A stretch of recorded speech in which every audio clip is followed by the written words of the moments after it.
Обичате ли да работите с компютри? Влекат ли ви технологиите? Обичате ли да си играете с тока? Техникума по електротехника в град Русе, днес професионална гимназия по електротехника и електроника Апостол Арнаудов е с 50 годишна история, успехи и традиции в професионалното образование. Професионалната гимназия разполага със съвременно оборудвани кабинети, изключително квалифицирани и отворени към иновации учители, осъществяващи постоянна подкрепа и стимул, осигуряват се регламентирани консултации по всички предмети.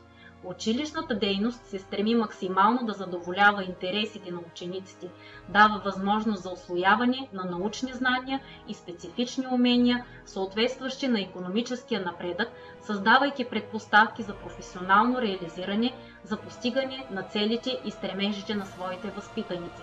Също така, обучението създава солидна основа за по-нататъчно продължаване в областта на висшето образование.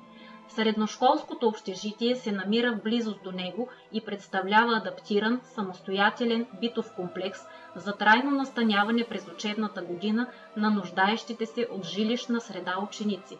От друга страна, сградата е разположена между благоприятни пътни артерии, улесняващи възможностите за придвижването до нея.